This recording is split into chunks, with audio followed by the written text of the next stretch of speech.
Ghost hunters and paranormal investigators are typically a wacky bunch, and we've all seen on the internet, cringeworthy clips of these guys gaslighting themselves into thinking they've been touched by a fucking ghost. You can cross over! And with that said, today we'll be looking at some offbeat stories from the world of paranormal investigations where a ghost hunt truly turned dark. This is the criminal side of paranormal investigation. TikTok ghost hunter found dead with her blood drained. Earlier this year, there was a popular trend on the French-speaking corner of TikTok, which involved aspiring influencers trekking through haunted areas in Europe in the hopes of finding ghosts. Western Europe has always been a favorite region for those interested in hunting the supernatural thanks to the land's rich history, as well as its supposedly haunted medieval and Gothic buildings that are peppered about. 22-year-old French woman Ariana Natalie Lane may have been one of those eager participants. However, in March of 2024, an expedition into an apparent haunted region in Italy led to her own demise. From Saint-Priest, France, Ariana had made plans to tour Europe as a part of a ghost hunting adventure, where she reportedly told family that she was planning to investigate a haunted house that she believed was inhabited by supernatural beings. So she packed up her supplies for the journey to Châteaular Castle in Italy's Aosta Valley, where there was a haunted chapel close by, and she was hoping to witness some kind of supernatural occurrence. In the area near Châteaular Castle, witnesses described seeing Ariana along with a young male who had olive skin and dark hair. They were reportedly dressed, quote, like vampires, and that Ariana looked emaciated and pale. Some described her looking like a walking corpse. The two had apparently been asking around this local village where a good place to camp was, and it said that they allegedly discussed, the haunted chapel with some of these people as well, asking about it. Quote, they were dressed like two goths, all in dark, like those boys who venerate death. I thought two vampires, a local around the castle said. Ariana certainly had intentions of finding something frightening during her journey. Sadly, she would discover exactly that, but not in the way she had expected.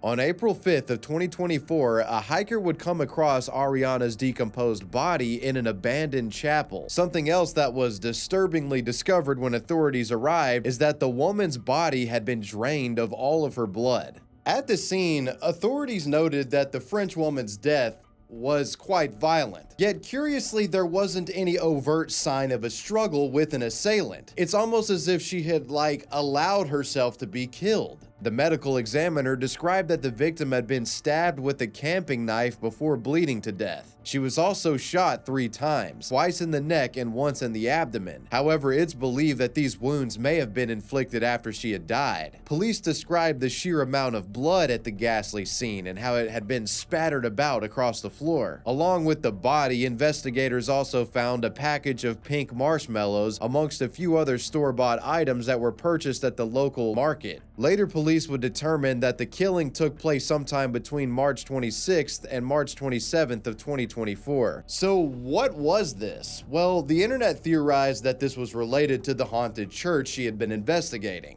Something paranormal might have been afoot. Or perhaps maybe this was a bizarre sacrifice of sorts. She encountered a spectral demon that devoured her soul. What was it? Despite many online postulating supernatural theories for a death, the authorities had a different one in mind, and they claimed they were close to finding the source and the truth behind this death. Officers had narrowed down the potential suspects, leaving one man as the believed culprit, an individual who was described as having olive skin by the witnesses who saw them, Ariana's boyfriend. On April 10th of 2024, French officers were able to track down the suspect, 21-year-old Tama Soaib of Grenoble, France. This individual was arrested on suspicion of murder. You see, Tama had a bit of a track record when it came to alleged abuse, as authorities would find a prior arrest for a reported violence against Ariana, an incident that resulted in the boyfriend being ordered not to be close to the girl, an order that he obviously disobeyed. Investigators announced that they believed it was possible Ariana may have been a victim of what's called consented murder. The explanation for what this is in the name itself. Basically, it's a murder murder in which the victim gives consent to be killed, which to those who might not know is definitely illegal. The authorities, however, would reportedly walk this back and conclude that it was simply a homicide. The police would comment, quote, "It was not a case of rapture, jealousy, or passion. It is a classic femicide," which is murder of a woman, and it was determined by a motive of possession and the annulment of the victim's will. However, the internet was more focused on a possible sacrifice and thus began to blame the TikTok trend that had been happening all throughout France with the ghost hunters. A spokesperson from TikTok stated, quote, "No evidence has been presented that relates this tragic death to TikTok in any way. They said it was a false narrative." The boyfriend was later extradited from France to Italy, where he faced serious murder charges. Ghost hunters find a dead body. The old and abandoned Coon Memorial State Hospital in Vicksburg, Mississippi. It was built over 200 years ago and reportedly has become a nest for paranormal activity. Many ghost hunters flock to the area trying to find something spooky. However, in June of 2015, a group of paranormal hunters would find something more than just a ghost.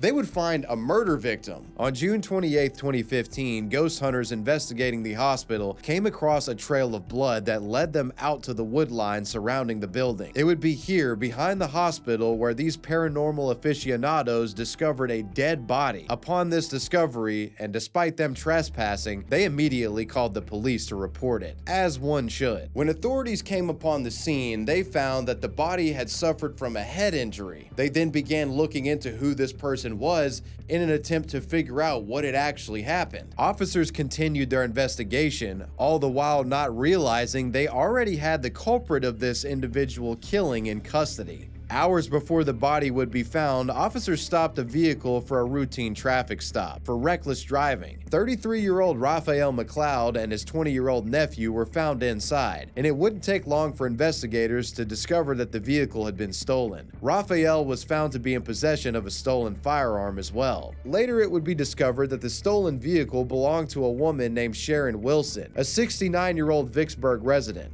The police then followed protocol and stopped at her house to alert her about the missing vehicle. However, nobody was there, and not only that, the interior of the house had been torn apart as if there was some sort of struggle. Sharon Wilson was then reported missing as officers determined that she had been seen the night before when she was with a group of friends that had come over to visit her. Soon, Raphael was being questioned about Sharon's disappearance, and that's when the call came in confirming the body of Sharon Wilson had been found at the abandoned hospital. Raphael then confessed to kidnapping Sharon Wilson from her Vicksburg home, murdering her and dumping her body behind the abandoned haunted hospital. In the confession, McLeod admitted to stalking Miss Wilson for at least one whole day, watching the house as the victim entertained her friends, waiting for his moment to strike. Later, he would say that he took her to the hospital because he believed that if anyone in the area heard gunshots, they wouldn't think to call the police. A coroner later determined that Sharon Wilson had died due to a gunshot to the head, and Raphael McLeod was charged with capital murder, rape, sexual battery, possession of a weapon after felony conviction, arson, home invasion, and burglary, and he was held in the Warren County Jail without bond. The nephew, however, did not seem to have anything to do with the crime and was let go. But the story wasn't over yet. Raphael McLeod escaped from jail in March of 2016 after taking one of the workers hostage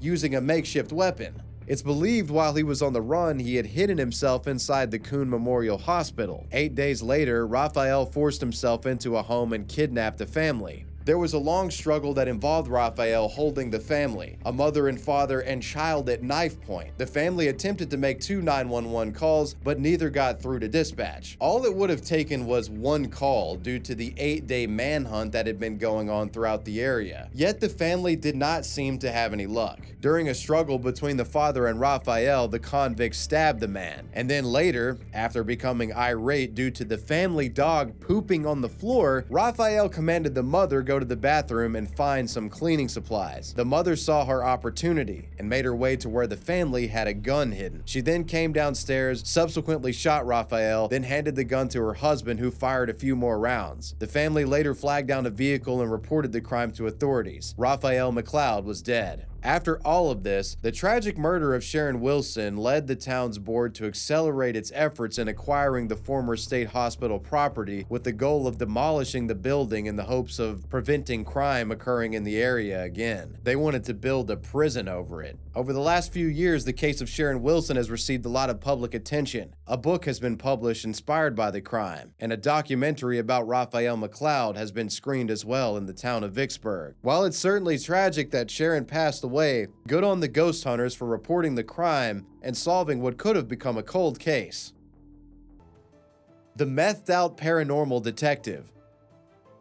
36-year-old Marvin Willis, who is from Spartanburg, South Carolina, had been hanging out near a cemetery in the Spartanburg area in hopes of seeing an actual ghost. However, it turns out Marvin may have been under the influence of a few substances that could have allowed him to see more than just spiritual entities, if you're catching my drift. At the Oakwood Cemetery on October 13th of 2012 at around 11 p.m., a patrolling police officer had spotted 3 men near a gravesite during the late hours of the night. When asked, the 3 men simply told the officer they were hunting ghosts. After noticing that the group had a few alcoholic beverages in their truck, the South Carolina officer requested if he could take a peek inside, to which the owner of the vehicle, Marvin Willis, obliged. As he searched the interior of the ghost hunter's pickup truck, the patrol officer quickly noticed a transparent bottle with a blue rock-like substance inside. The officer also searched Willis and found a plastic container inside of his pants, and when he asked what it was, Willis truthfully confessed, saying, "You got it, it's dope." Willis admitted to the officer that it was meth, and the materials within his truck were meth-making materials, which included ammonium nitrate, lye, pseudoephedrine, and lighter fluid. Willis was subsequently arrested for charges related to manufacturing meth and taken to the Spartanburg County Detention Center. There, this would-be Heisenberg haunt seeker was held on a $15,000 bond. Now, I'm not really able to find much in regard of Marvin's sentencing, but I can tell you that as recently of 2021, Marvin has been rearrested again in Spartanburg, South Carolina. The specific charges I'm unable to ascertain. Hopefully this time it was simply ghost hunting without a permit. This country has really gone downhill, man. Can a guy not smoke meth in a haunted graveyard in the middle of the night and hunt ghosts without being hassled by the feds, for fuck's sakes? Literally 1984. The Australian paranormal investigator too fat for prison. Cade Jones is an infamous Australian ghost hunter that had quite the notoriety in the land down under. He's been featured in multiple articles online covering his prowess as a paranormal investigator. But what many might not know is that Cade also had something of a sketchy past when it comes to legal situations, all thanks to a short temper, a temper that would lead him to being arrested. It apparently began in 1998, where on 3 occasions Cade was convicted of making hurtful threats towards companies while on the phone. During these incidents, he reportedly told public servants that they were going to, quote, "go to hell," and he even threatened to break some kneecaps, apparently. Later in 2010, Cade Jones was reprimanded for continuously calling and making verbal threats to Virgin Airlines. It got so bad that he was even banned and put on a watch list. 7 years later, Cade called the company again in June of 2017. The infamous Australian ghost hunter was on the phone with Virgin Airlines when suddenly he began to verbally disparage the employees with a barrage of hurtful threats that were incredibly demeaning. All the while, he refused to identify himself when he's cussing these people out. News.com Australia reports, the court was told Jones, who refused to identify himself on the calls, threatened staff with legal action, made racial slurs, and refused to believe he was talking to someone based in Brisbane. Quote, "Ma'am, don't tell me in that Filipino lingo of yours. The thing is, let me tell you what the thing is. I've got my legal team here. I've got the police on the way. So you may need to get off that little Filipino backside of yours, and you may want to get onto your Australian head office." And they want to go into crash control because voice recordings of you and your Filipino staff abusing me and swearing at me are about to be handed to the Australian Federal Police. The employees were left feeling scared, belittled, degraded, and upset, and this would lead to Cade being put in handcuffs and arrested by Australian authorities for his physical threats and harassment. However, when time came for him to admit fault and accept punishment, in April of 2019, the 49-year-old Cade Jones used his medical complications that are associated with his overwhelming obesity to avoid jail time. He even explained that it was too painful for him to stand up while he pleaded guilty in court. Quote, "I'm sorry, I'm in a lot of pain." Jones's lawyer would go on to say that prison would be too difficult for his client due to his obesity, along with the serious back injury that Cade had suffered back in 2004. There were even medical documents submitted that stated Jones needed to lose weight before he could have surgery to assist with his medical condition. During the sentencing trial, after Cade Jones had pled guilty to 2 counts of using a carriage system to harass, the judge was livid and slammed Cade's actions as offensive, threatening, and racist. She told Cade that he had shown zero signs of repentance and said that he had provided no explanation for his abuse of the airline staff. Therefore, he was sentenced to 12 months in prison, but was later ordered to be released on a $2,000 good behavior recognizance for 5 years. Though the judge warned that if Cade made any more threats or harassed anyone else over the phone, he'd be put behind bars regardless of his ridiculous weight. Tommy William Smith, the paranormal Peeping Tom.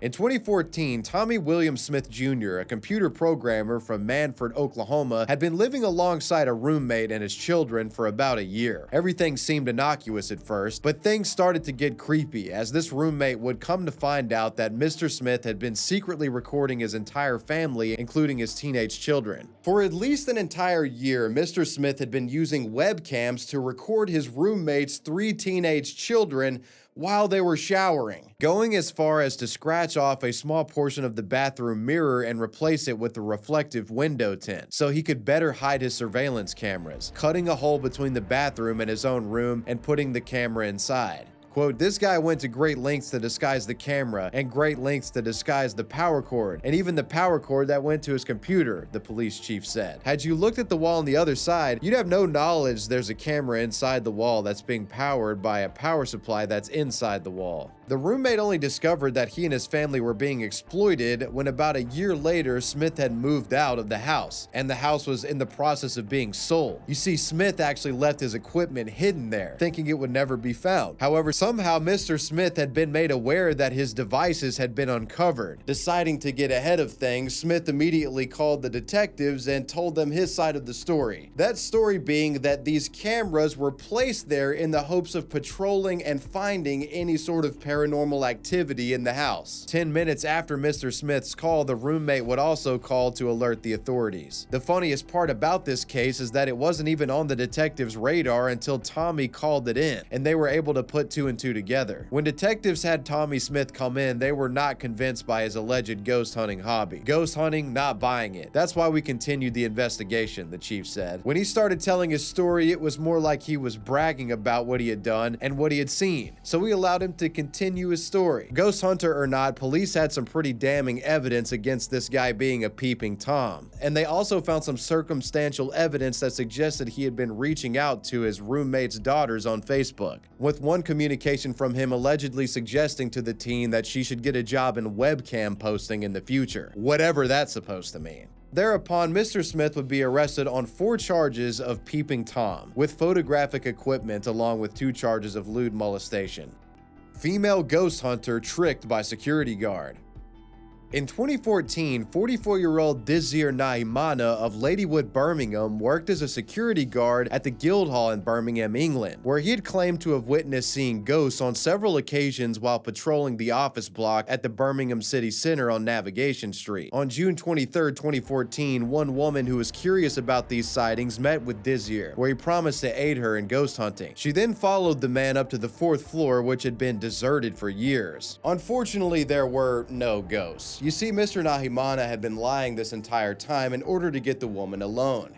He had strategically chosen the 4th floor beforehand, knowing that it would be empty, and once he was able to lure her to the isolated floor, he proceeded to grab her by the waist and allegedly sexually assault her. Afterwards, the victim, who has remained anonymous, was visibly upset and shaken by the incident, and thus reported it to the British authorities, who then proceeded to arrest the security guard on charges of sexual assault. In June of 2015, a judge at the Birmingham court ruled that Desier had enticed the woman for his own sexual pleasure. A judge says, "I'm sure, having heard the evidence, you enticed her there by telling her you could look for a ghost that was supposed to inhabit the building. Of course there was no ghost. You enticed her there for your own sexual pleasure. You chose the 4th floor because you knew as the security guard of the building, it would be deserted at that time. Having enticed her into that quiet part of the building, you grabbed her in a sexual way. She tried to push you away and told you to stop, but for a while you would not. The seriousness of what you did was that you did it in a breach of position you held. As a security guard in this building, you were somebody she knew and trusted. Desir's defense attorney argued that this was all just a big misunderstanding rather than an actual sex attack. There may have been a lack of judgment on his behalf, a misinterpretation of the situation before, during, and after. She added that he had been forced to leave his homeland after turmoil between tribes when his parents and brother were killed. Desir was convicted and sentenced to jail for 6 months, as well as ordered to be on the sex offender registry for the next 7 years. After this conviction, the man lost his employment at the Birmingham Guildhall. And well, you made it to the end. I want to give a big shout out to my patrons. I appreciate you guys. Wavy Web Surf out. Peace.